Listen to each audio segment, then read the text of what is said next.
You hear that? Oh, they're getting ready. Who wants hot dogs? Hot dog. And not just any hot dog. Woo! We've got a full 8-pack of some of America's hottest. Ooh, there you go. I didn't even know this was possible. Dressed down, dressed up, and dressed to thrill. It's like surf, turf, bun, fun. It's so unique. It's something you never see. I've got the kitchen sink on top of one of the best cooked hot dogs in the state. Is it getting hot doggy in here, or is it just me? A big dog for a big dog. Woo! That's how it's done, folks.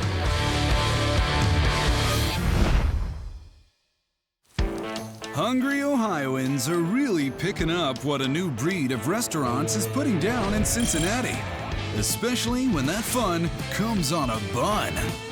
You know what? I think that there's hot dog people and there are cheeseburger people in the world, and we happen to be hot dog people. With hot dogs, there's just something about like the snap of them, the flavor of them, you can grill them. It's just such a part of Americana. These rights aren't wrong. Just north of the Ohio River, you'll find wieners with a wow factor at the Senate. And when we say Dan is obsessed with hot dogs, we mean he is obsessed. I've eaten entirely too many hot dogs. It's got to be somewhere in the tens of thousands. Lana, on the other hand, is a little more relaxed. I love hot dogs. You can put anything basically on top, and it is a blank canvas, so you can have fun with it. I actually just like a normal plain hot dog, and he's gonna kill me for saying this, but I actually just like ketchup, and it's like a cardinal rule in Chicago not to put ketchup on your hot dogs, but you know what? I like it. 5 hot dogs working at that, and make it look all sexy like. Chef Leroy Ansley makes lots of great dishes, but gets positively dogmatic when it comes to one of Senate's most popular dogs, a French-style Frankfurter called the Croque Madame. It's gonna be a play on that traditional French sandwich, but across the board, we are doing everything just to jazz it up a little bit more. It begins with the most classic of all French sauces. The difference between our bechamel and the classic bechamel is that we're gonna add a little bit of American cheese to it, because we're in America. The dog itself has a fine pedigree. What we have here is all beef, nitrate-free, no additives, just pure, beautiful encased meat. This is truly man's best friend. And why eat a dog that's been bobbing in water when you can have one kissed by flame? We actually use a combination Ohio oak. We have ash and maple in there as well. It allows it to get a secondary smoke when it's cooking. We're gonna split the hot dog and just put it right above the wood fire grill. And here's why some call this town Porkopolis. Take the ham and then allow that to get smoked as well. This pooch still needs something poached. We're just gonna take our farm fresh egg, crack it, and let it go. A locally baked brioche bun gets buttered up and browned. Just let that get nice and crusted. And the build begins. We got our all beef hot dog right there. This ham is ready to go. We are gonna add our beautiful poached egg. So now we have the beautiful homemade bechamel sauce. Let's add a little bit more pizzazz. 3 words, ooh la la. The Croque Madame, a dog with just a pinch of class.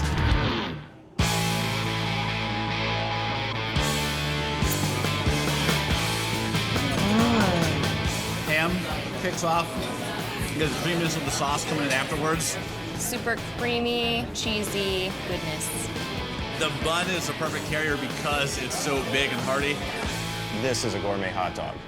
At the other end of the leash, Leroy takes your mouth to the south with a dog known as the Mexico City. This dog is inspired by what we like to think is the best flavors coming out of Mexico, and then the flavors that are just really good in Cincinnati. It features everyone's favorite almost vegetable. In front of us, we have the building blocks of what beautiful guacamole is. The avocados undergo a rigorous screening process. And now we just start smashing.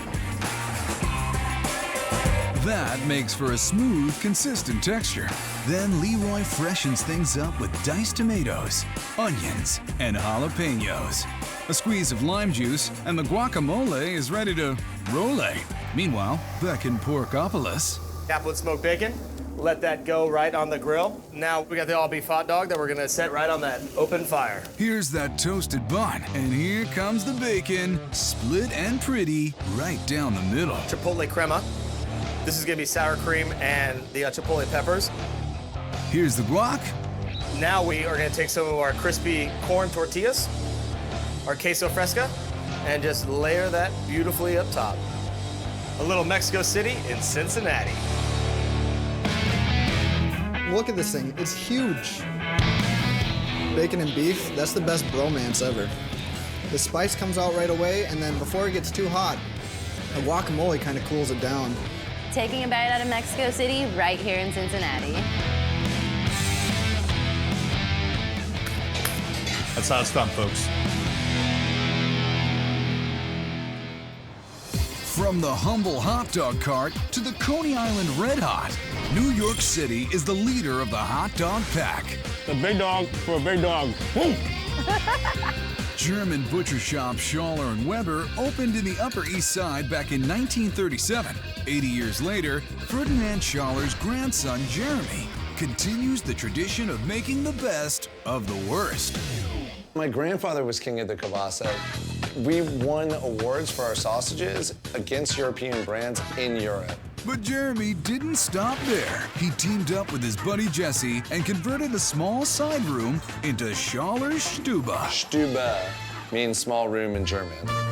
This is kind of a thing in Germany for street food. After the fun night out in town, they go to a Stube, have a greasy sausage, and it's just like the perfect nightcap. Schaller's Stube has taken the German-style street food stand and made it stupendous with international flavors and New York flair. We've taken 80 years of amazing tradition and put it in the palm of your hand and then made it fun. You might need two hands to handle all the fun behind the Brandenburg Gate. Brandenburg Gate starts with the kielbasa. I mean, half pounder. That is the biggest one we make. We like to go big. So when I put this in a panini press, I'll give it a nice sear to it. This is what I'm looking for right here, the golden brown color on the outside. That crunch makes me want to munch. Jake wraps the crispified kielbasa in creamy Swiss and gets them cozy. And while I'm waiting for the cheese to melt, I'm gonna toast the bun in the panini press. Brioche bun, nice and buttery, with the kielbasa and the cheese, all that creaminess, it's just gonna melt in your mouth. He covers that in coleslaw for another crunchy, creamy combo. I guess you need some kind of veggie in there, right? Then Jake covers a sausage with their signature sauce, made from spiced mayo with an assertive nudge of horseradish. A good kick to it, but not too spicy. Pickle juice for a little bit of acidity and sweetness, and just give it a good mix. And a controversial condiment classic, ketchup. Those folks in Chicago, they're wrong. If you don't put ketchup on your hot dog, where's your childhood? He finishes with a clever take on taters. Boiled potatoes get crushed, brushed with butter, and toasted into potato crumbles. It's like a potato chips and hot dog, but much more elevated, nice and buttery and mushy and crispy. The Brandenburg Gate, the best hot dog in New York. How is it?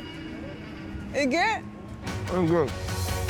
The cheese, the way it's melted, the coleslaw gives it like a little bit of a bite, and it kind of blends in the hot and cold together. Best hot dog in the city, period. Well, it is at Schaller and Weber. And their best hot dog that's not actually a hot dog is the Big Ludwig. What makes the Big Ludwig great is they taste like burger, like a really cheesy burger. It's a cheeseburger. It's our cheeseburger. Okay. It's not exactly a cheeseburger either. It's a German delicacy called Leberkäse. Leberkäse is pork, beef, and pork liver in a meatloaf form, like a bologna. This one's different because it's got high-quality pork, high-quality beef, and it's not a mystery meat. Leberkäse closed. To the panini press.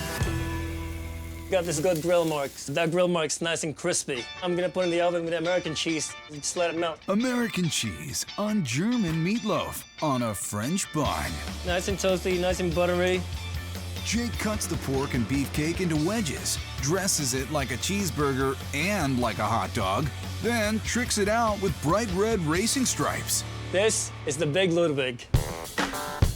This Leberkäse is really amazing, and I can taste, you know, it's very authentic, it's very German style, and I really like it. I love it. There's some yummy mayonnaise. The ketchup adds a little bit of a sweetness to it. The pickle is a nice kick.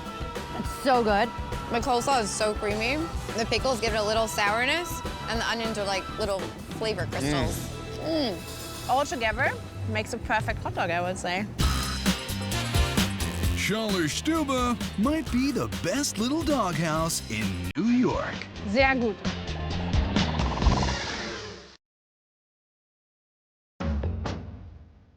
The wind blows us next to Chicago, one of America's truly traditional hot dog hotspots.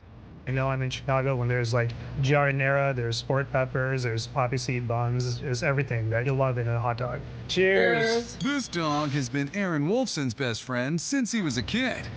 What's better than making hot dogs and selling hot dogs to Chicagoans? Love hot dogs, they grew up on hot dogs. My dream come true, having a Chicago hot dog stand, being from Chicago. That's why, after college, Aaron gave his communications career the silent treatment and opened Chicago's Doghouse. This is a hot dog eating town. When it comes to hot dogs, this is the only place we go because they're amazing. We also specialize in gourmet exotic sausages. Rattlesnake and rabbit sausage, kangaroo, wild boar. I mean, the list goes on. Like this snappy number from the heart of Cajun country. The Doghouse's smoked alligator sausage. We're in a new era in food experience. People want to try something new, different, exotic. These gator stuffed sausages get a nice fry before a roll on the grill. Look at that, and give them that Chicago style sizzle. The grill here is adding some smoky flavor to these sausages. It tastes like chicken, it really does. Really gives it that nice little bite, that nice little snap. The perfect complement to the saltiness of the sausage, sweet caramelized onions. The onions just go perfect with the sausages. If you have an Asian chili sauce, we add just a little bit of here. Look at that. A little bit of honey, a nice little color. Once it's caramelized, this chili powder really adds a nice color to the onions. Oh, these onions will for sure keep our Chicagoans happy. Woo! He makes a sauce with similar flavors as well as a touch of scorpion pepper, which at 1.2 million Scoville units is the hottest pepper on the planet. You do not want to get this stuff anywhere near your eyes. I can already feel the tingling on my fingertips. Caution hot, but delicious. Goes really well with the sausage. A broad bun holds our beautiful Bayou dogs. A little bit of that sweet Asian chili sauce. Lather that on there real nice. Then we're gonna come over to our caramelized onions. Just kind of top it off. A little green for the gator. Best use of a grill. And it joins Aaron's potato invention, Frips. Frip is a cross between chips and fries. I'd say so. Alligator sausage, a Bayou Beast in the Windy City. I mean, think of it. You're in a city that is known for a hot dog, and the best hot dog in the city is an alligator hot dog. It's unbelievable. I graduated from Florida State, so I'm a gator hater. And so eating an alligator sausage is kind of a gentle pleasure. The sausage is spicy. The caramelized onions are a little sweet. It's a very flavorful meat. It's got a snap to it. It's crispy. It's got a nice little spicy mix, and the caramelized onions, it mixes together. It's so unique. It's something you never see.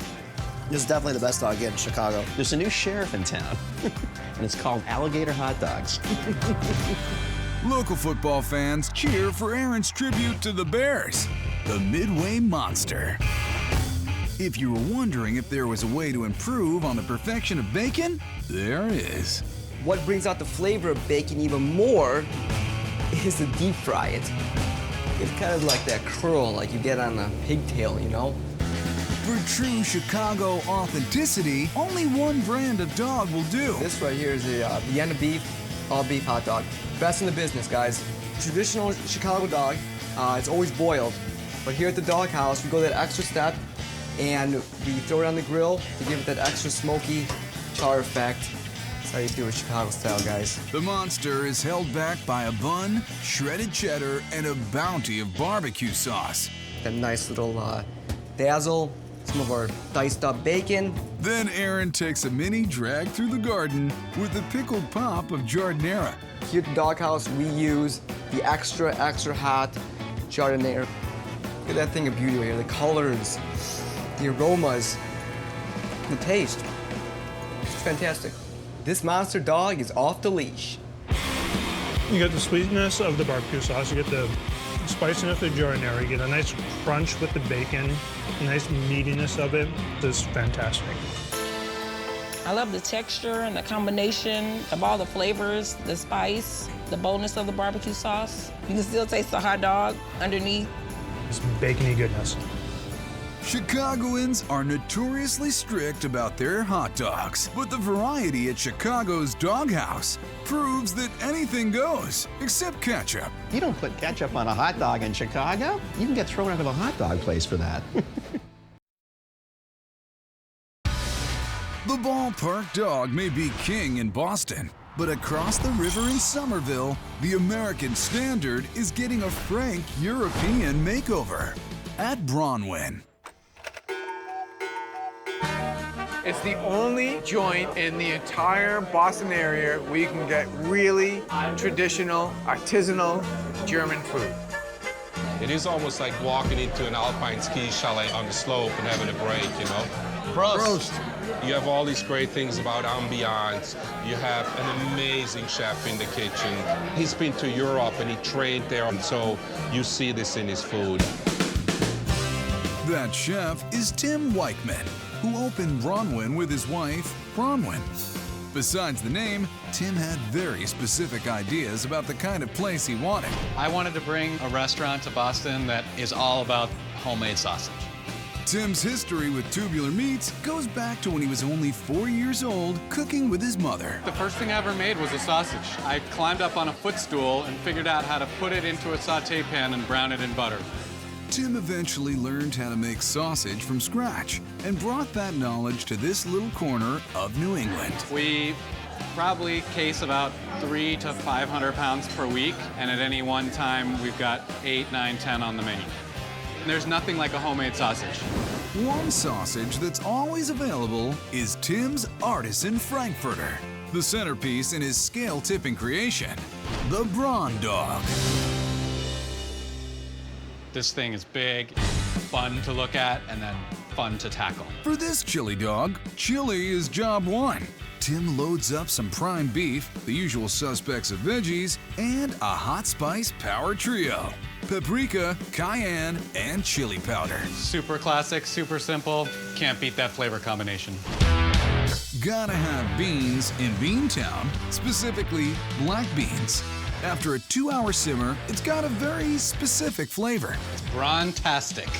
Equally Braun-sational is the sauerkraut, made ahead of time and gently warmed on cue. In Germany, it's traditional for every chef to have their own twist on how they make their in-house sauerkraut.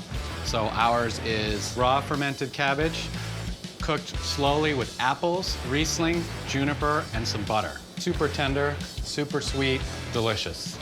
Toppings ready, let's get to the bottom of things. The Frankfurter's going on the grill. Once we have a nice char on the hot dog, it's ready to go. This is what a perfect hot dog looks like. A house-made pretzel bun gets a layer of chili and that sweet and sour kraut. Then it's the Artisan Frank, a tangy imported cheese, and a few minutes in the Meltmaster.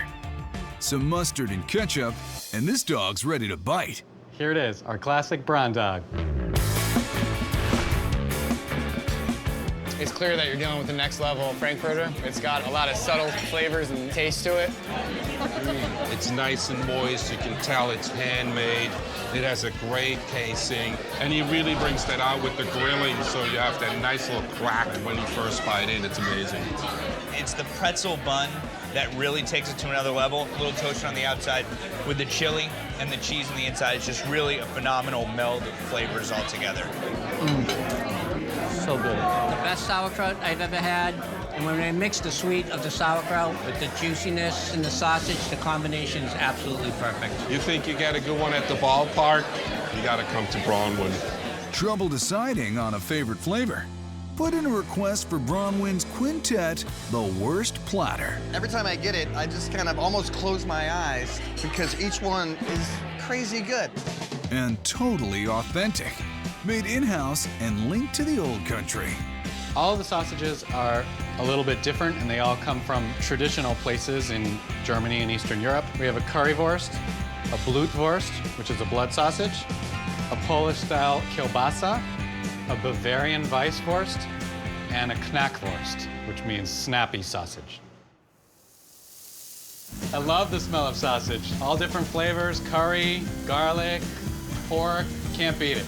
While the Fab Five get their grill on, Tim brings diced potatoes to the fryer. Once they're good and crispy, he pours them steaming hot onto pork fat for an insane flavor boost before joining a platter of kraut. You'll never look at French fries the same way. House-made mustard grabs its place, and the Sausage 5 hits the stage. The best Wurst platter you've ever had. Pick it up, dig right in. And you really don't want to put it back down after. Kielbasa is like the go-to first thing you try, and then the mustard's the perfect combination of spicy and still like a nice grainy mustard. Currywurst is very simple, but like the flavors are there. It comes in at the right points. It's a perfect touch. That's what it's all about right there. This is like going to Europe without paying the airfare. So book a seat where the big dogs eat. Braunwyn, where they know just what to do about people with a hollow leg. Das Boot!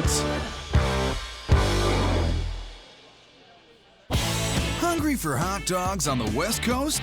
There's a place in North Hollywood where the Franks are as famous as they come. Hot dog, hot dog. Hot dog day is happy day. LA is full of stars, but your hot dog star is right here. Here in the NoHo Arts District, your taste buds are protected by vicious dogs. Hot doggity. If you're 7 or if you're 107, when you come in and eat my hot dogs, you're gonna realize, wow, I've had the greatest dog of my life. Owner William Fidel likes to get weird, dishing out never had that on a hot dog before inventions like the Krusty Krab. First things first, all my dogs are unique, but when you come to me, I'll custom make the most incredible dogs that you can imagine. This isn't just lunch on a bun, it's an experience. And you order a hot dog, you don't walk out that door without enjoying the greatest hot dog since birth. His first trick is what's known in the business as a rapper's delight. I'm taking the perfect beef link with the right length bacon, so you get a bite of this delicious bacon in every single bite. He uses a stick to keep it all together. Then it's into the fryer. For pure hot dog decadence, this sure beats boiling. What I'm looking for when I deep fry my hot dogs is an evenly cooked, crispy, bacon-wrapped dog. It's gotta be perfect. Here's where this dog gets its sea legs, Baltimore style. This incredible crab cake. And it's got just the perfect flavors also. That joins the dog in the oil, and then it's over to the pan for further flavor. We take these incredible white onions, peppers, and we mix them up together. They make an incredible flavor. Isn't that beautiful? And where shall we house this surf and turf beauty? A nice, hot, steamy bun fits snugly around the dog and just melts in your mouth. He lets the dog out. The perfect bacon-wrapped hot dog. Yeah! But wait, there's more. A sweet chili glaze. Sweet and salty, ain't nothing like it. Then that sauteed veg takes us to the edge. Gonna go right on top. And the crab cake pushes us over. Golden brown, going to town. William gives it a chop and lays it over the top with a touch of homemade tartar sauce. And that's the Krusty Krab, only at Vicious Dogs. Mmm. Oh my gosh. It's actually really good. I like the texture from the crab cake. It's super crunchy. The flavor combination with the sauce, the peppers, the crab, which is fried, when you put it in your mouth, you can't stop eating it. It's like it's the best thing ever. It's kind of everything I never knew I wanted in a hot dog. It's like surf, turf, bun fun. On this boulevard of hot dog dreams, if you want something delicious, think vicious.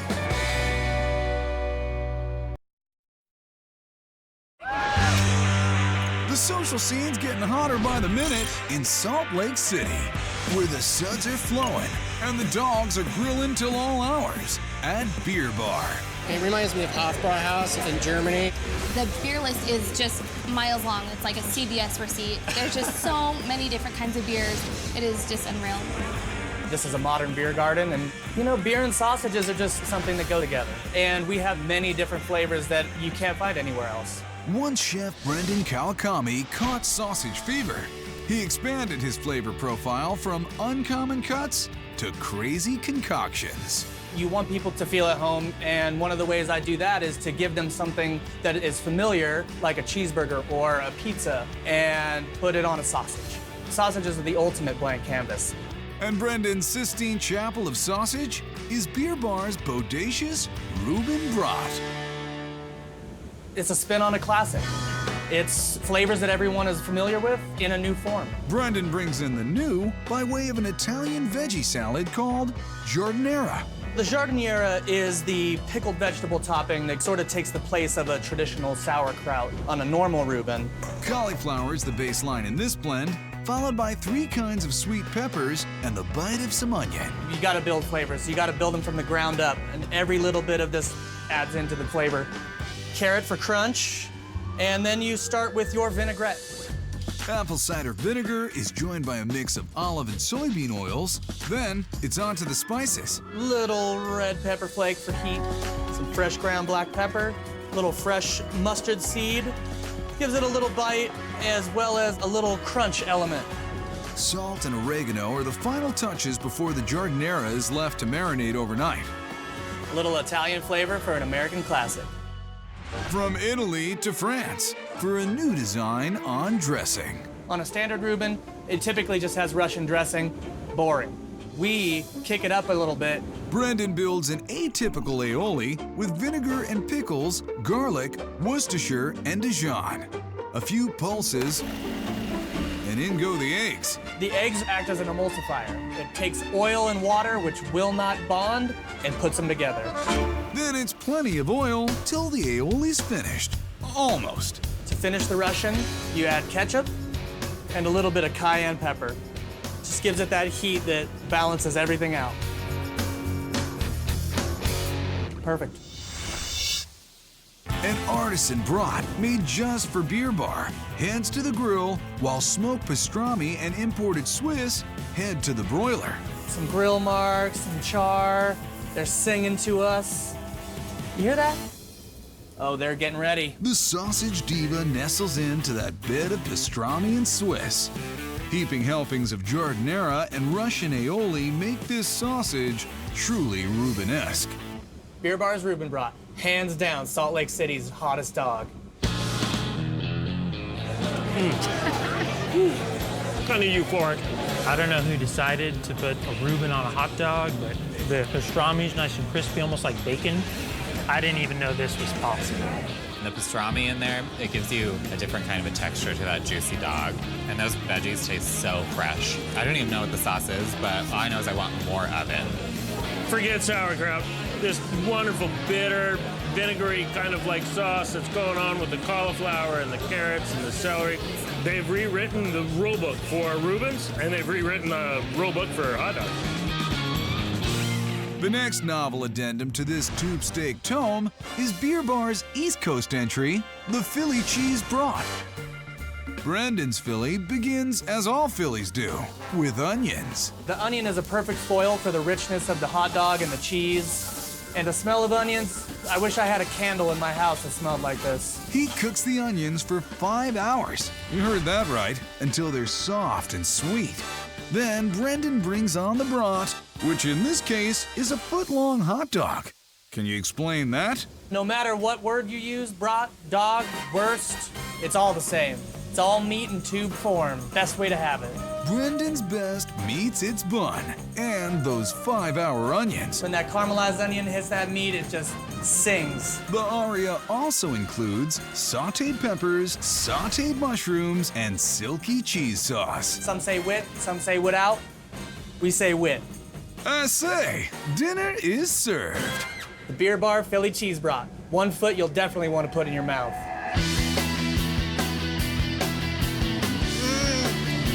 So good, right? Wow. Amazing. This is the kind of dog you need to roll up your sleeves to eat because it is messy, but it is worth it. Oh, look at the mushrooms in there. Oh, and I'm all about the onions. That cheese sauce is so good. I could put it in a cup and drink it. It is so unreal. This is my dream in a meal. She may be dreaming, but the crowd at Beer Bar is wide awake, grabbing drinks and dogs, which are always called brats, at Beer Bar. This is the best hot dog I've ever had. I'm happy. This is so good.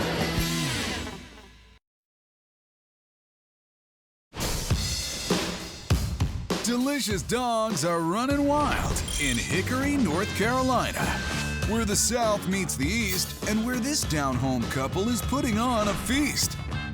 What's better than a plump, juicy grilled hot dog? And honestly, I never met a hot dog I didn't like.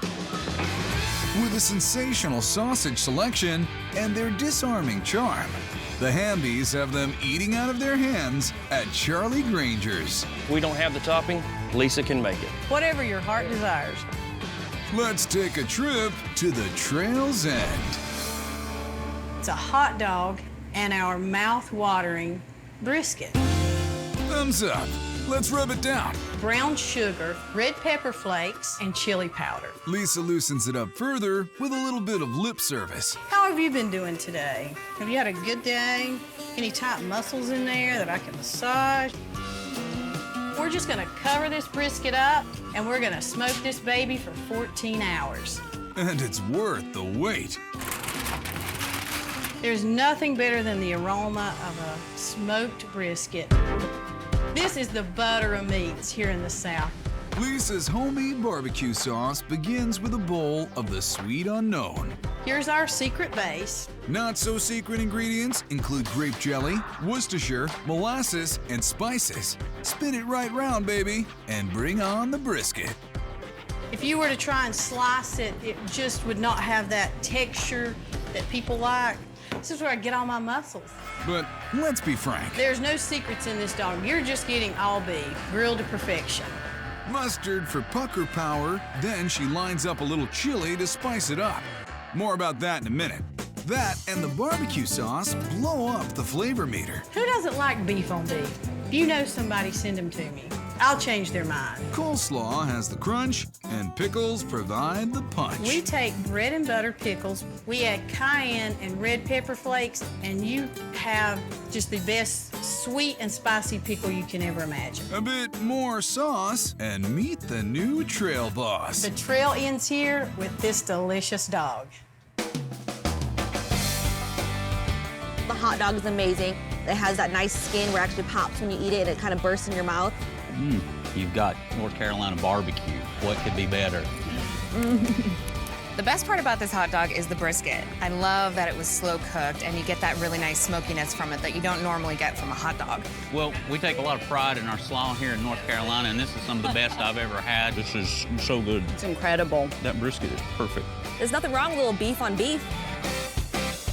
We're going back for seconds, and Lisa's got us on track with a dog called the Lou's Way. My husband and I traveled to Wilmington, North Carolina, tried this dog, could not get it out of our minds. So that's what inspired us to open this joint. It just spoke to our soul. What's the first step? Let's make our chili. That means browning some grass-fed ground beef. We're gonna add our onions, tomato paste, Worcestershire sauce. She rounds it out with sugar and spice. We usually cook our chili for about an hour and let it cook down and all the flavors meld. Then Lisa handcrafts a local favorite. We're gonna make our delicious pimento cheese. And we take it very seriously. The most important thing is a good quality cheese. This traditional southern spread has aged sharp cheddar, pimentos, tarragon, cayenne pepper, and a little mayo. Now, whip it good. We like to keep it nice, light, and fluffy. And so full of flavor. I feel like this cheese is all the tastes that we love in the South. It's spicy, sweet, savory. Look out, here comes a little hot dog bun 101. We take our split top buns, which are the best. They have a deep pocket. They're gonna hold your toppings on. They're not gonna fall off and go everywhere. The dog gets a home, then a lot goes on top. Leading off, Chipotle mayo. Just sweet and smoky. Next is our Jamaican relish. A sweet pepper and vinegar mix gets your taste buds in the crossfire. Then it's Vidalia onion, the pimento cheese, and our beefy chili. The heat from the chili is melting the pimento cheese a little bit, and I'm already tasting this dog. Just one last touch. Our Southern creamy coleslaw. Now everyone can dig in. Lose weight, it's the hottest dog in town. The hot dog, the crunch, the sweet, the hot, everything, man. It's delicious. The chili is amazing, bun's incredible. It's just a really good combination of flavors. Chili and pimento cheese just works perfectly together. I don't know if I'll have it any other way now. I do taste a little bit of kick. I thought it was the cheese, but this chipotle mayo that's in it. Throw some coleslaw on top of it. Woo! So good. I just want to dab on it. At Charlie Granger's, the hot dog hoedown is always raging. Full on. I love it. I absolutely love it.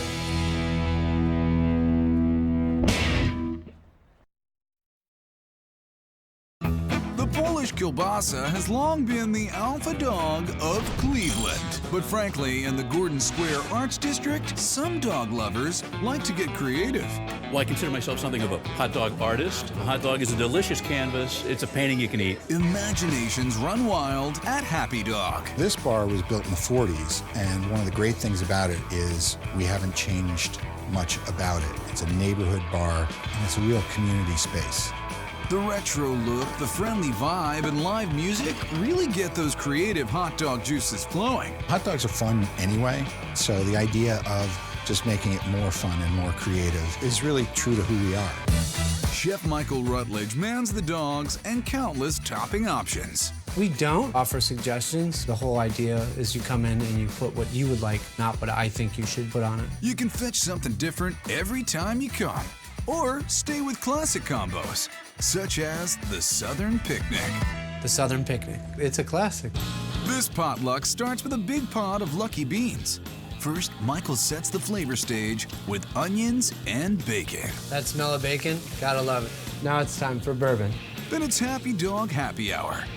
Gangway for garlic and the main attraction, after a spice up and a ketchup. All I gotta do is let time do its thing, and these beans will be ready. Ready to go on a Southern picnic? I'm gonna start off with these all beef dogs. His dog lies down and rolls over. Then it's over to the roll. Michael adds beans, fried cabbage, sport peppers, and trumpet-shaped corn chips. Anything else? Can't have a picnic without barbecue sauce. Sweet. And with a final squeeze. Now that's a Happy Dog. And this is why you come to Happy Dog, so you can build this. This got like a kind of a barbecue kind of thing. Pork and beans. A delicious mess. I can definitely taste the pepper, but I can also taste the barbecue sauce, and that really sets it off. These beans they're boozy. The sweetness of the barbecue sauce, a little bit of kick from the pepper just makes this a perfect hot dog. You don't have to have the same hot dog every day. Right. I mean, it's always good to have something different. Building your dream wiener is what Happy Dog is all about. Beer fondue cheese, some shredded Munster, bacon, and a fried egg. Cucumbers, mushrooms, and banana peppers. You want to taste it? No. At Happy Dog, hot dogs are the most important meal of the day. Rise and shine with the breakfast dog. I'm a morning person. This dog is great. We add bacon, and then we add a little syrup, then a little fried egg, and also a little more syrup again. Surreptitiously. We're gonna finish it off with some fruity cereal. His master's masterpiece. It's my breakfast dog. Ooh, that was a big mouthful. There you go. The maple syrup around the hot dog, it is sweet, savory. You get your whole food pyramid in one bite. This is good right here. I've never had a hot dog with cereal on it. He's got his healthy stuff, the eggs, but he also has what kids like most. You know, something fruity, something sweet. Mom and Dad would be proud of us right now. Putting cereal on our hot dogs. Young dogs, old dogs, everyone's trying new tricks at Happy Dog. There's no right way, there's no wrong way. It's Cleveland.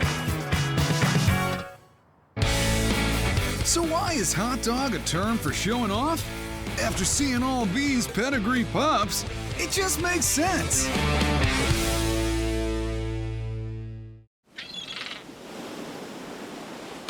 Where can you find beer can chicken in beautiful wine country? So succulent, juicy. Or a cheat day burger that's more like a cheat week burger? You can taste everything that's on it, and everything is on it. With beachside bites and mountain meals to boot. This is California right here. We have it all here. California, here we come. I'm a little bit blown away that it's all in the same place. It's like every bite has excitement to it. It's awesome. So good. Mind-blowing and delicious. We'll show you the secrets to eating like a local. Welcome to California.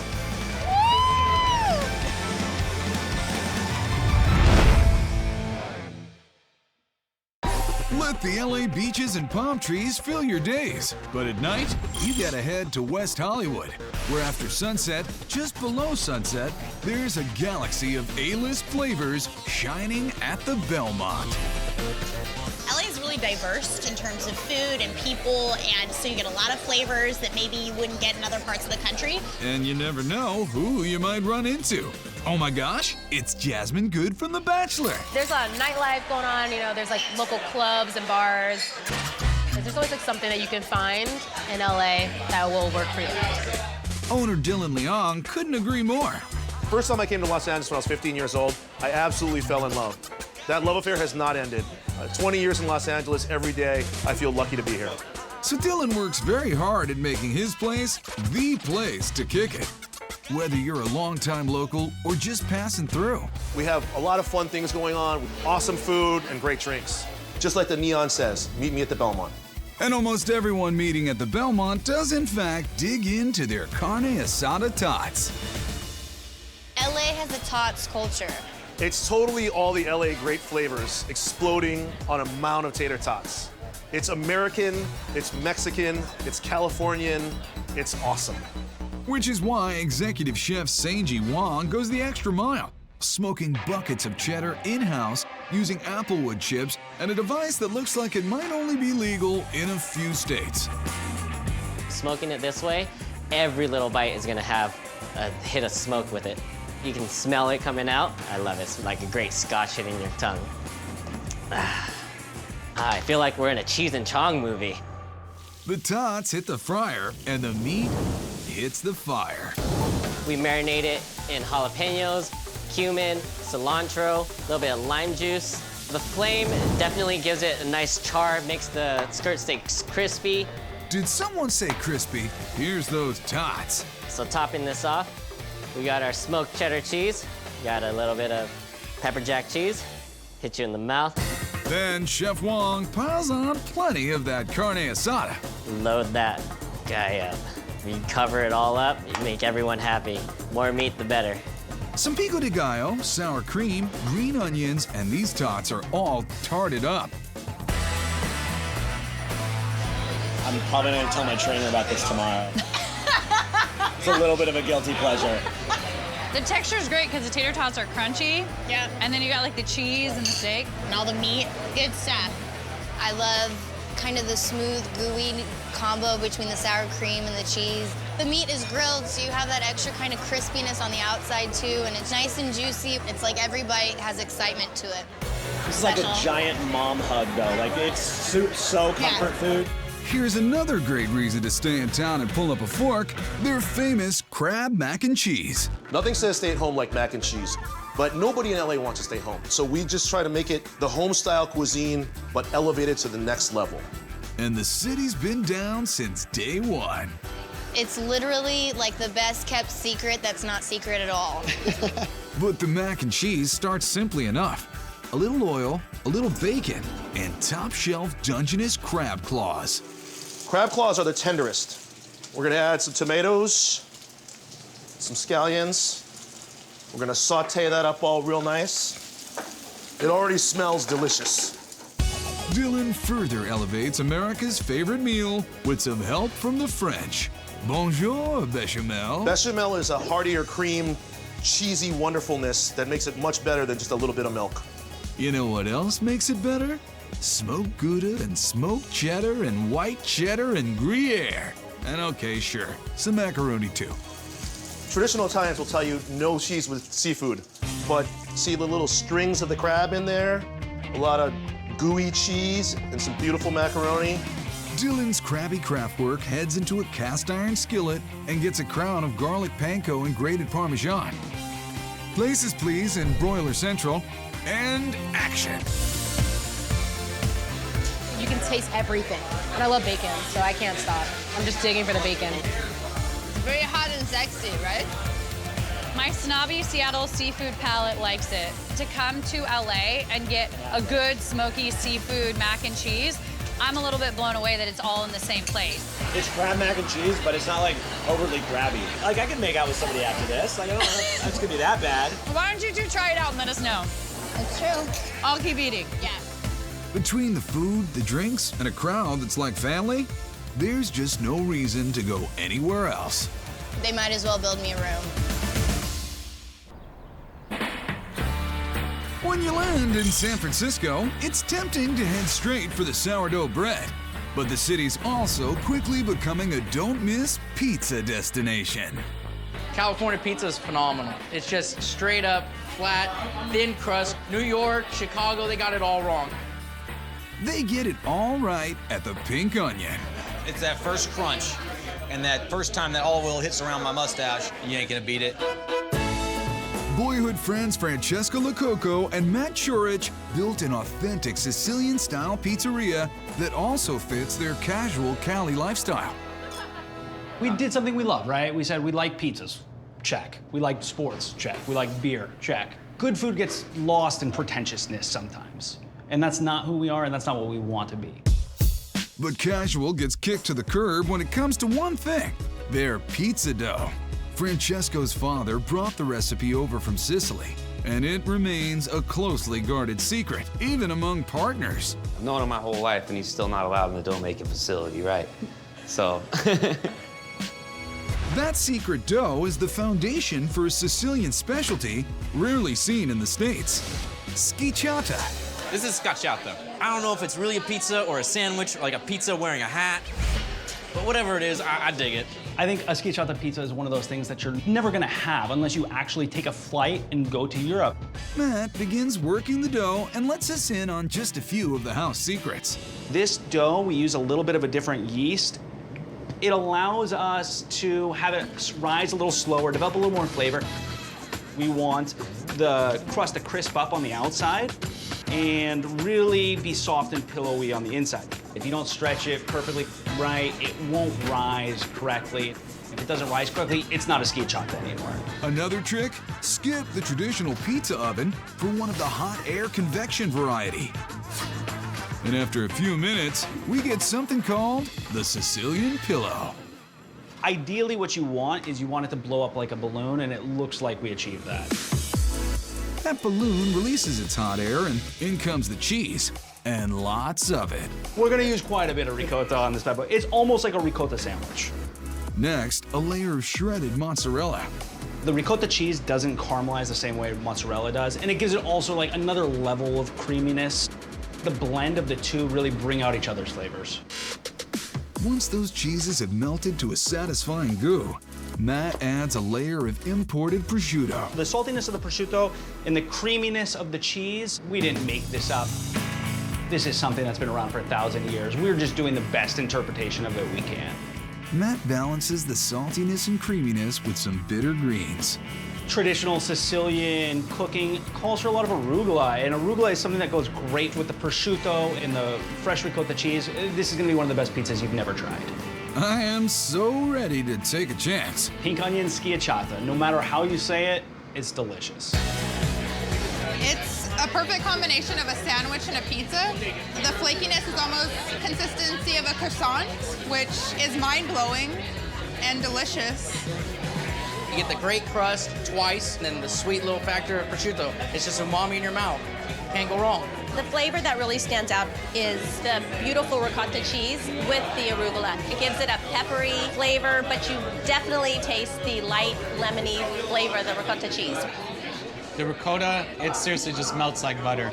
Yeah, the prosciutto, fantastic. Have you had a pizza like this anywhere else? It's absolutely decadent.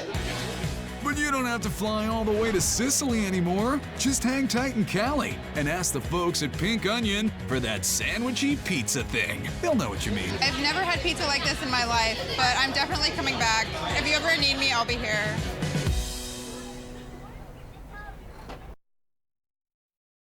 The Golden State is a California copia of creative, flavorful foods that pairs perfectly with locally brewed beers and fine wine. Like down in the cheerful, charming, and chilled out town of Ojai. People come up here to get away from everything else. You know, turn the cell phones off and enjoy each other. There's a quintessential small town with the artsy flair. Get Ojai with a little help from your friends at Ojai Beverage Company. George Allen started OBC as a small wine tasting room. Now there's 50 beers on tap, lots of incredible food, and nearly 1,000 wines. It's amazing to be surrounded by this diversity of alcohol and people. George also inspired a burger as varied and as vast as the whole Ojai Valley. It's called the Cheat Day Burger. About 2 years ago, I was on an extreme diet, no meat. My chef, one day I told him I needed a cheat meal, and he put together this monster of a burger, and it rocked me. And I was like, this needs to go on the menu. Honestly, kind of threw everything that we could into this thing. If you're gonna have a cheat day, might as well spoil yourself. This bacchanal on a bun begins with 2 beefy patties from a local farm. Season up our patties with a little bit of salt and pepper.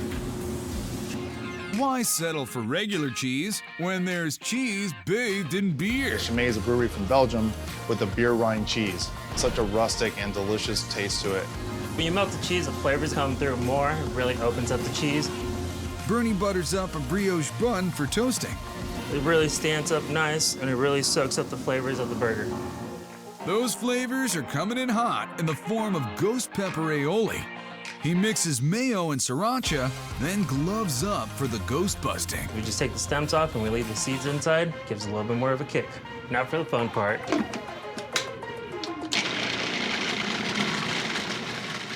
Bun slathered, chef stacks that double-decker beer cheese cheeseburger. You'll love what comes next if bacon is your jam. The bourbon bacon jam is probably one of my favorite things that we make here. It starts with bacon, lots of bacon, and ends with bourbon, lots of bourbon. This jam is literally fire.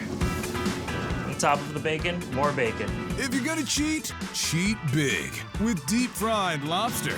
And this is the most important part of the cheat day burger, like a surf and turf feel of the burger. A light batter of flour and club soda gives it a crisp, crunchy coating without diminishing the decadence. The avocado salsa is just some avocados, jalapenos, a little bit of cilantro and lime. Citrus on the seafood, California style. Then a bushel of crispy fried onions takes the cheat day burger to even greater heights. Then last but not least, our greens to keep mom happy. Finally, stab it so we can grab it. If you're gonna cheat, do it right. Here in Ojai. This thing is ridiculous. You can taste everything that's on it, and everything is on it. That's like my entire fridge, like in one sandwich. It's got breakfast, lunch, and dinner in it. You get the lobster right when you bite into it, and then it fades into everything else. The batter is actually still crispy. The bacon jam, it tastes like bacon, obviously, but it's sweet and it's candied, so it's like bacon concentrate. There is lettuce in this burger, which means it's totally healthy.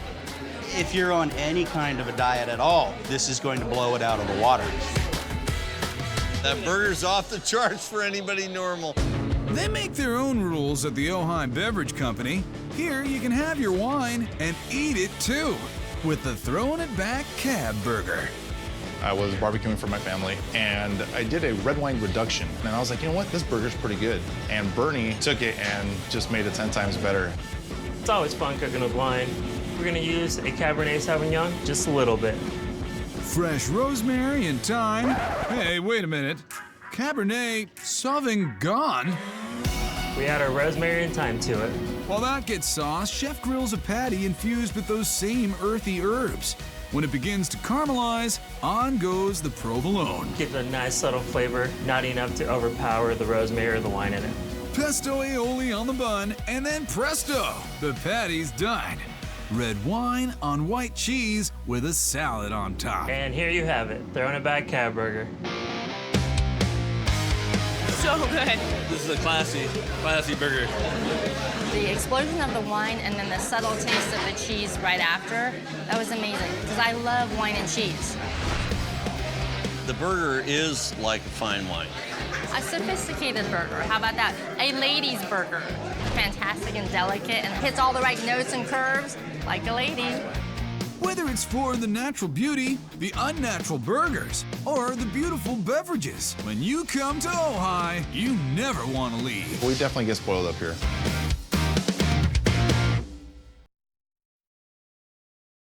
We go from sea level to you gotta see this level. The scenic mountain vistas of Mammoth, where the fun and the food goes nonstop year-round. Ski in the winter and during the summertime. You could hike, you could bike, you could camp, you could fish. You could do everything that you want to do at Mammoth Lake. It's a paradise for real. Check out the awe-inspiring views from your board, then refuel at the bottom with beer and hearty helpings at the eatery at Mammoth Brewing Company. The locals, when they come here, they came for the winter, but they stuck through a summer and they've been here ever since. That's the way I did it. I like having a pantry of beers to pull from when I'm creating food. We try to think about eating the food that we make here and drinking a beer with it. What beer they got cooking this week? What kind of food they got cooking this week? That's kind of the ultimate double whammy. Zigging where others zag led the eatery to develop one of their most popular sandwiches, the Not a Philly cheesesteak. We tried to elevate that standard Philly cheesesteak experience. Kind of put the California twist on it. Yeah. For Brandon, elevation means more than a trip up the chairlift. He's talking grade A meat. We got a great skirt steak here. Skirt steak, it just has a really nice tenderness to it. We don't have to cut it super thin like you would see in a standard Philly. We can leave it nice and julienned and stripped out. A little salt and pepper, and it's already sizzling. I want to get that charred flavor. I want people to know that this was a steak. The skirt steak juices seal while Brandon preps a classic creamy cheese sauce. It's a Mornay, basically a bechamel with cheese. Brandon builds flavor with onions, garlic, and cayenne, plus a bit of thickness from flour. Just want to toast it up enough to where it smells like toasted almonds. When you add the roux, you want it to go in fast. You want to get a good, vigorous whisk out of it. Brandon selects a brew that hits all the right notes. This is Yosemite Pale Ale. I wanted something that kind of held up to the cheese. It's light, it's refreshing. It's a great pairing, too, for the Philly. The lightness of the pale ale plays off the sauce's creamy richness and enhances the bold cheese choice. This is a cheese we really love. It's from Vermont. It's a 1-year aged white cheddar. And like they say in Philly, trust the processed. At the end of the day, we had to use processed cheese to get that velvety Philly experience that we couldn't accomplish with just a nice sharp cheddar. Chef Brandon melds the cheesesteak standards with the skirt strips, but goes rogue with his pepper pick. We just want to pump this up a little bit. Shishitos, they have more pizzazz. They're from California. Sandwich fillings can express a chef's creativity, like a painting. But a cheesesteak's frame is always the same. This is a great classic Philly roll. They've been making these since 1904. Let's load her up. And the whole thing's covered in a cheese-a-ledge.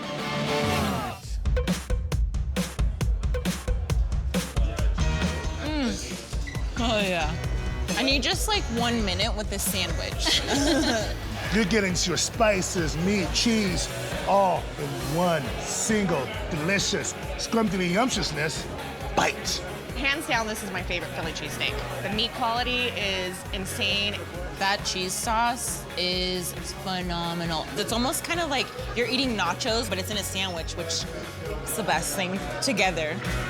For a fresh taste of California by way of Vietnam, try the eatery's pork belly banh mi. Banh mi is perfect bar food, and pork belly is perfect beer food. You got all that fattiness, need something light and crisp to wash it down. Brandon whips up a tangy Chinese char siu. Char siu is a classic Cantonese sauce. Literally means to barbecue. Speaking of barbecue, belly up for some of this. How can you not love pork belly? When I was growing up, pork belly was bacon. That was it. And we really want to get this sauce permeating the actual meat. That way, when it roasts, it's sucking that sauce in. This is exactly what we're looking for. Nice char. But what we like to do is take nice, long, like triple cut bacon thickness. Then, meat merges with mayo and pickled veggies, not on a skinny baguette, but a wide gauge toasted hoagie. And then basically from this point on, we're building a salad on top of it. This is adding just freshness and brightness to this whole plate. It's just like, oh, heaven. That pork belly is perfection. It's so tender. The pork belly is always amazing, but the crunchiness in the vegetables is really what I love. I want to wrap this up, put this in my pocket, take it down the hill, eat it in my secret fort. Your secret's safe with us, but the word is definitely out about the eatery at Mammoth. We have it all here. The northernmost stop on our California carousel is Napa, where the scene tends to be serene. It's like an escape for even a Californian to come up to the Napa Valley. It's a total relaxation. You're on Napa Valley time, you're on wine time. And wine time now includes barbecue o'clock, thanks to Bounty Hunter Wine Bar and Smoking Barbecue.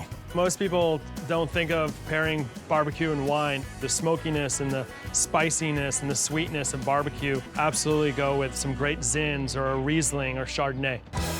The rustic charm of Bounty Hunter is a welcome change of pace from the well-to-do vibe. Napa is known for having like ultra rich, buttery French food is what's king here. So having a very American style barbecue place with classic Napa Valley wines is awesome. Before we pour a drop of wine, a perfect pairing already exists in their beer can chicken. For the beer can chicken, one of my favorite pairings is a real nice, crisp Chardonnay. The Bounty Hunter bringing them back delicious here is Chef Brandon Watts. Beer can chicken is a really simple way to roast a whole chicken. His Cajun rub contains over a dozen spices. You get a nice smokiness from the paprika. You get a nice herbaceousness from the thyme and oregano. Sesame seed gives a little nutty flavor, and it all gets mixed together and rubbed right on top of that bird. Chicken Little gets a lot of rub inside and out. No naked birds here. Beer can chicken pro tip, use a half-full light beer. We use a light beer so we can keep the flavor profile a little lighter. Brandon has one more wine country chicken cooking tip. Put a cork in it. And by cork, he means lime. The lime really helps seal the top cavity of the chicken and doesn't allow the steam to release. It helps cook the inside and gives a really nice citrus zest flavor to it. 3 hours of beer-becuing. Chicken's looking beautiful right now. It's got a great color to it. It's ready to go. We plate the chicken on a bed of greens and it goes right to the table just like this. Call the marshal. It's beer can chicken. Oh my gosh, it looks amazing. Wow, so tender. It's delicious. As soon as you started cutting into it, you saw the juices from the breast coming out. The outside has like a perfect crust on it. It has some chili pepper flakes and a bunch of seasonings on it. Doesn't get any better than that. So the skin is kind of crispy, but the meat itself is just absolutely moist all the way through. I'm having it with a Pinot Noir right now, and the subtleties of it are great, and they just work magic together. If for you, barbecue means beef, you gotta track down their smoked brisket stacker. There's a lot of tri-tip that goes on in California. For the brisket, we separate the point from the flat. Brandon, what is the point? So that's the point where it's got the nice fatty marbling, has a good fat that runs through it on the inside and everything. And this one right here is the flat, a little flatter of a piece with just a little bit of fat that goes through it. Those sides are black and white and seasoned all over. We season the brisket with salt and pepper. ready for smoker delivery. The wood we use here is all local natural oak because it imparts a really good flavor. It's not an overpowering flavor like mesquite can be. A mere 10 hours in that oaky smoke, and they're looking beautiful. They have a great crust on them, a nice dark bark, and the fat's rendered out beautifully. some slicing and dicing, and he's ready to stack the night away. We're gonna take our bottom bun, add some house-made B&B pickles. He piles on the brisket, then tops it with creamy coleslaw and a few rings of assertive red onion. We're gonna give this a great drizzle with sauce, make it look beautiful. This is our sweet and spicy chipotle sauce we make in-house. And then we're gonna stab it on top. That's our brisket stacker. Welcome to California. You get instantly that smokiness from the brisket. The pickles are really nice that are in there too, a little bit of kind of acidity to it. It actually brings out the fruit flavors in the wine a little bit. The barbecue sauce really highlights the smokiness of it, and it has a lot of sweet undertones that kind of bring out the natural meatiness. Don't tell my parents, but this beats everything back home in Tennessee, for sure. Napa's bounty hunter is worth seeking out for Q with a view. You don't understand till you actually come out here and visit how beautiful this valley is. It's amazing. Even in the States, stacked with cool places to visit and great taco options, Newport Beach stands out. There is nothing better than sitting here with the perfect taco, the perfect drink, in the perfect town. This is California right here. Newport Beach is absolutely one of the best cities in California. It feels like California probably did 50 years ago. But it's the Baja-style taste of now that's going on at Soul Mexican Cocina. Tres tacos vampiros, dos dorados. On the fly, please. Baja California is the edge of Mexico. We're the edge of the United States. We're innovative, we're different, we're edgy, we're fun. That playfulness shines through in this dractacular take on street food, the Taco Vampiro. It was called a Taco Vampiro because it is full of serrano chilies that are going to bite you back, and it's also got a steak through its heart. Steak, as in carne asada, the ideal taco beef. It's really well marbled, has a lot of flavor, cooks up really fast on the grill. And the seasonings make it sing. So first up, olive oil. Always want to coat your meat first. Soy gives it color and flavors, a little bit of salt, and then garlic. The garlic makes it more fun, and maybe it'll keep that vampire at bay. Fresh lime juice adds a citrusy smile and helps tenderize the meat during its chilly sleepover. This is marinated for about 24 hours. The garlic's permeated, and it's really well seasoned now. The flavor's enhanced further by the magic of this kitchen miracle, the Wood Assist Grill. Logs smoldering underneath, so you sort of get some smoke coming up while you're cooking. Replicates that whole campfire thing. When I smell smoke, it's like I'm back on the beach in Bahamas. It's pretty cool. Flour's fine for burritos, but corn is the one true taco tortilla. Yellow corn tortillas have more flavors. They're awesome. They're local. A little butter. Now get to know Menonito. Menonito is kind of a creamy cheese from northern Mexico that melts really well. Serrano chilies add the bite of the vampire. And what makes this taco too good? 2 tortillas. It's like a quesadilla's cousin. We're going to make a little kind of a sandwich base for our Vampiro. You want the cheese to be super melty, super gooey. It's filled with fresh guacamole, that marinated carne asada, smoky chipotle mayo, and pico de gallo. Cotija cheese adds a lot of character to this taco. Sink your fangs into these. There you have it, Tacos Vampiro. Here's the best of Baja in Newport Beach. That carne asada is so tender, and that sauce gives it a nice finish. The double tortilla with the cheese in the middle, that's definitely a California thing. The heat from the Serranos is the perfect heat. A little bit of beef, some guacamole, and then it's that chili and that second layer of those tortillas really finishes off. Baja style features a lot of seafood, and Soul really shines through with their shrimp dorado taco. Baja has about 1,000 miles of beautiful beaches and a lot of fish. Shrimp tacos all over the place. This is a particularly nice one. Dorado means golden and describes everything about this dish, starting with this sweet music. The mango salsa is going to complement something that's already a little bit spicy and has a little bit of kick to it. Mango really brings out the subtle fruity notes in red bell pepper. Diced red and white onions and cilantro, and it makes it colorful, but it adds a little bit of crunch, so texture is really important in tacos. Then the chili that puts the cali in caliente. Fun comes with this colorful little item here. Habanero chili. It's going to make your mouth burn a little bit, but there's so much sweet stuff in here, it's going to balance everything. Deborah seasons it up with her Baja Best. All right, got some good kick. She shores up the shrimp with some savory backup. A little bit of garlic, chipotles and adobos, a little shot of oil, okay, and then I like to put cilantro. And she's big shrimping. We're gonna butter some tortillas, toast them on both sides so they're kind of half chewy and incredibly delicious. And leveled up with cheesy richness. This is Jack and Menonito cheese again, so you sort of get a combination of like a nice flavorful cheese and something that melts really, really well. The cheese blend adds creaminess, but not heaviness. Food in Baja California it's light and it's quick and it's super fresh. Tacos from here to here. Tortillas come in for a landing and get a proper guac. Your shrimp, so these look awesome, right? They're cooked perfectly, they're still warm, they're nice and juicy.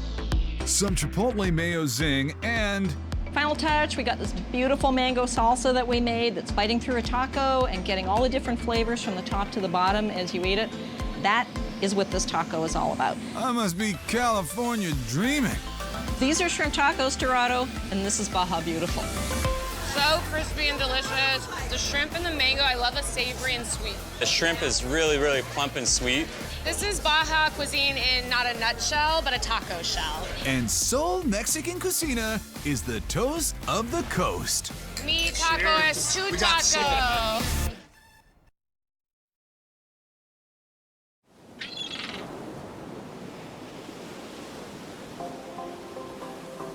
Enjoying fresh seafood right on the beach. That's pure California eating. And Galita's got it good on the coast of Santa Barbara County. Here we are in paradise. This is the true pinnacle of California. Most natural, most easygoing, most quiet. That's what a vacation should feel like. At beachside, sweet cocktails and savory seafood come with peaceful panoramas of the Pacific. Regardless of where you sit here, you're gonna have an ocean view. Owners David and Peggy met online and found true love, which they bring to their bar cafe every day. They were having a sale. They were. For $29.95, I ended up with Peggy, and it's been great ever since. Isn't it cute? Some things just combine perfectly, like the first dish Peggy ever tried at Dave's restaurant, the Paella Del Mar. I ordered the paella, and he and the server simultaneously said, "Good choice."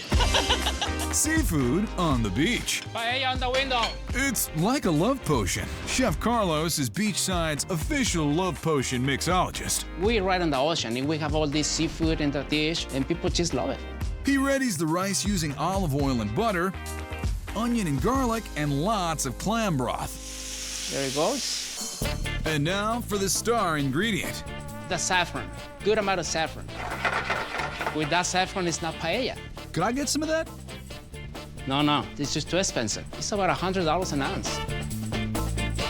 The rice magically absorbs all that flavor. So now I can put the lid on. I can come back in 15 minutes. Chef returns from the beach with tons of seafood. We have the entire ocean right here. First up, scallops. They're very delicate. They're like a flower of the fish. You need to have a real hot pan so you can sear both sides so all the juices stays inside. From the ocean bed to a bed of fluffy saffron rice. So we start with the clams, mussels. We have a calamari. This is full of flavor. Carlos adds sausage for some bonus flavor. A little turf to go with that big surf. And then we have a seared scallop, beautiful shrimp, our seared chicken. More bonus meat? This is a protein-packed paella. Paella without peas, it will be not paella. Like the saffron minus the price tag. Broth and butter bring it all together along with craft, seasoning, and thyme. Tomatoes stay plump by hopping in right at the end. And lastly, a bit of green. And this is Paella del Mar.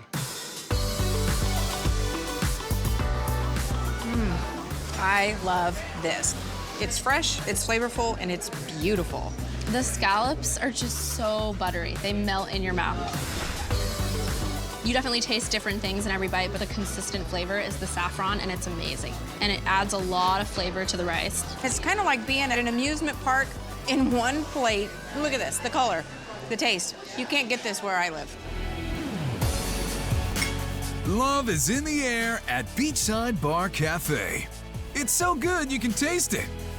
Most of the time. Are you gonna share any of that with me? Yeah.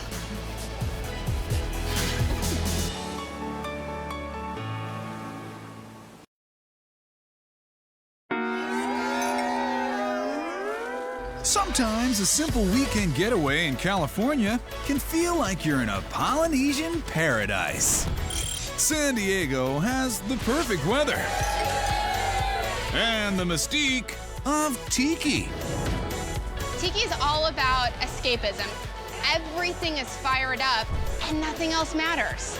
Tiki vibe is just like, you come in here, it's like an oasis. Escape awaits at the Grass Skirt, if you can find it.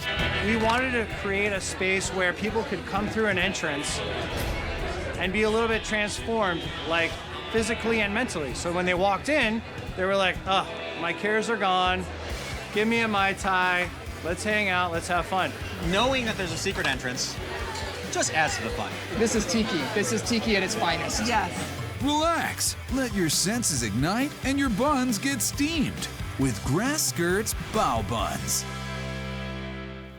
Chef Brian Redzikowski takes his fun food very seriously. The vibe in the dining room, the drinks, the staff is very fun and all. For the back of the house, we kind of put a little seriousness into the food. Brian's big thing is he likes to make everything from scratch. A Chinese bao is a fluffy bun filled with yum, made from bread dough that's steamed instead of baked. As you go, it's very soft. The yeast doesn't wait for you. You wait for the yeast, so you just always have to be on it. Chef sprays the dough and presses out circles. Brian, what inspired your bao know-how? My brother's a chef in Boulder, and he was making them. And I'm like, what the hell, how are you making them? I mean, if that guy can do it, I was like, all right, I can sure do it. Nothing like sibling rivalry to put a row in your bao. The spray keeps the bao from fusing when folded. Something about this is just like, I can sit and fold these things for 15 hours. It's so calming. The dough proofs to pillowy, then it's full steam ahead while Brian preps the pork belly. Berkshire pork, also known as Korabuta pork as well. The pig is actually black. It tastes very grassy, very acorny, very nutty as well. Actually tastes like pork. A dash of salt and a twist of white pepper.